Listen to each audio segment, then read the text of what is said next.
Park City, Utah is one of the best small towns in the US. It's a powerhouse of a travel destination all year round. And in this video, I'll tell you just what makes Park City so great and everything else worth noting about the Treasure Mountain City. Let's start off with one of the first things I noticed on my trip to Park City in April 2021. As a town of just 8,500 residents, Park City's public transportation punches well above its weight. Its all-electric microtransit bus line is completely free, running about a dozen or so routes that vary depending on the season. And they are thorough, taking passengers all throughout the city and metro area, as you can see here on the route map. On the mile or so walk from the hotel I stayed at to where the downtown starts, I saw more bikers, walkers, and buses than I did regular cars. Not to say that nobody in the city is driving, but it's clear that Park City has made a major investment in its alternate modes of transportation infrastructure. This is hugely important for a city of its size, and especially one hosting 4 million visitors a year as it did in 2022. This major investment isn't just for the visitors, but especially for the residents who run the city's shops, restaurants, and attractions year-round as well, usually doing so for minimum wage and not always having access to winter-ready private vehicles during the snowy and icy peak seasons. Park City is an enclave.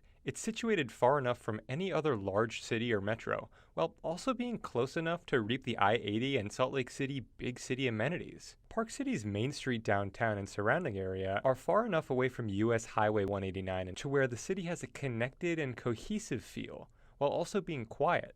And at the same time, it's close enough to 189 and I-80 that if you need to travel to nearby Salt Lake City and its airport, or take advantage of Kimball Junction's shopping center, you can do so without it being too far of a trek. But it's not like Park City is in the middle of nowhere by any means. It's located just 45 minutes away from Salt Lake City Airport. That's closer than LAX to some parts of the city of LA.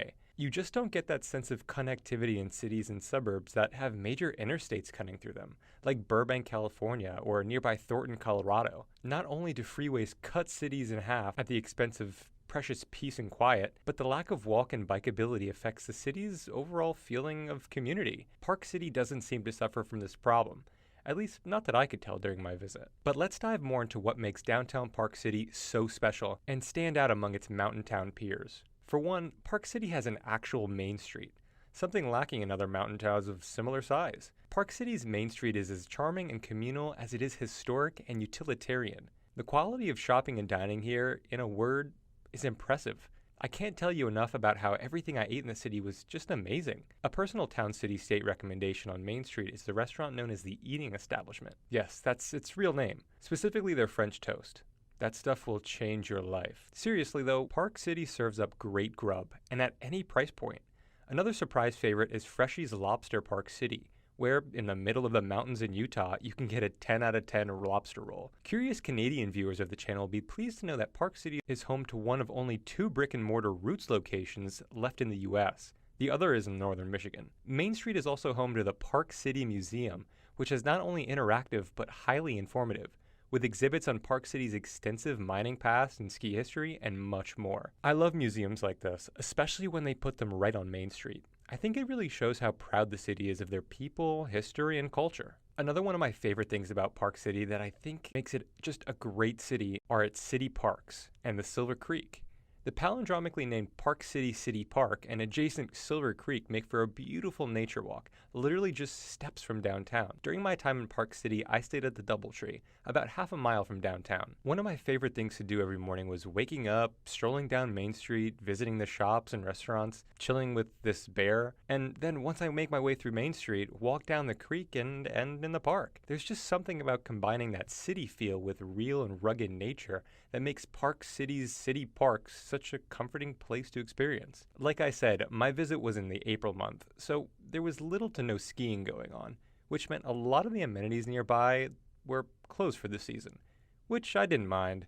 I'm not really a big ski guy. I totally get that some people just want to go for Park City for the skiing and snowboarding, but I'm more of an ice hockey fan anyway. And experiencing this city without the winter crowds at the sacrifices of some of the amenities was fine by me, and didn't take away from the city as a whole at all. Of course, I can't forget to mention the world-famous Sundance Film Festival, the largest independent film festival in the United States with more than 46,000 attendees in 2016, held right in Park City. It's an annual event in January, so I'd expect it to be the most pricey and busy time when visiting the city. It takes place at the Egyptian Theater right on Main Street, and is maybe the biggest contributor to Park City's notoriety geographically. The festival has changed over the decades from a low-profile venue for small-budget independent creators to a media extravaganza for celebrities, paparazzi, and luxury lounges set up by companies not affiliated with Sundance. Nevertheless, Sundance is a huge contributor to Park City's artist footprint. Artists love Park City, and I understand why.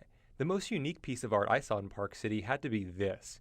I captured this picture right off Main Street during my most recent visit, and I was in awe, as you can imagine. I never thought I'd see a Banksy, let alone in America, let alone in Utah, but here she is. The owners of Java Cow, the coffee shop who owns the wall that the famous vandal created his work on, have gone to great lengths to protect their artistic treasure. A heavy-duty frame and bulletproof glass protect the painting from defacement, protection that was put to the test in 2014 against an attack with a ball-peen hammer. Fortunately, the case and the painting inside survived without incident. This work of art and Java Cow can be found at 402 Main Street. Something else that Park City does great is its abundance of sports and recreation centers. Park City Sports Complex is a state-of-the-art facility made up of 4 different fields, seen here. 2 are multi-purpose, accommodating both softball and baseball, and lacrosse and soccer. Also within city limits is another state-of-the-art sports facility, the Park City Ice Arena, home to an Olympic-sized ice sheet offering a variety of activities including open skate sessions, private hockey, and figure skating lessons, along with children's camps and pickup games. In the summer months, hiking is a huge asset for the town as well. Whether you're wanting to hike, bike, trail run, or explore other outdoor activities, All Trails lists 132 scenic trails in the Park City area.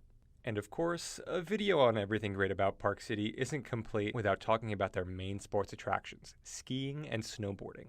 There are so many slopes in the town for all budgets and skill levels, but I'll narrow down the scope to one in particular. With over 7,300 skiable acres, Park City Mountain has a lot to offer winter sports enthusiasts. It played host to the skiing and snowboarding competitions at the 2002 Winter Olympics and is widely regarded as an essential world-class ski destination. There's 44 total lifts on the mountain with 3 distinct base areas, 6 signature properties at the base, and many diverse ski-in and ski-out hotel and lodging options. It's especially attractive for intermediate skiers, as close to half of its 348 trails are blue intermediate runs. But with 3,200 feet of vertical drop, there's also plenty of options for advanced and expert terrain lovers, along with 13 bowls of 8 terrain parks. There's so much to love about Park City. From the history, to the skiing, to its gorgeous downtown, Park City really does have something for every traveler. Although I think the city is without a doubt great, of course there are always some improvements to be made, most importantly more affordable housing within the city limits. Park City can feel as exclusive as any other mountain resort town, which means it can be excluding to many who can't afford to live or even visit. But Park City isn't an anomaly on those terms. There are plenty of other towns, cities, and even states that have that problem on a whole as well. Maybe a topic for a future video. Nevertheless, Park City is one of America's greatest cities, and I hope you're able to make a visit to this charming mountain town and gain as much admiration from it as I did. Don't forget to leave a like if you enjoyed the video, and subscribe so you don't miss any future videos from Town City State.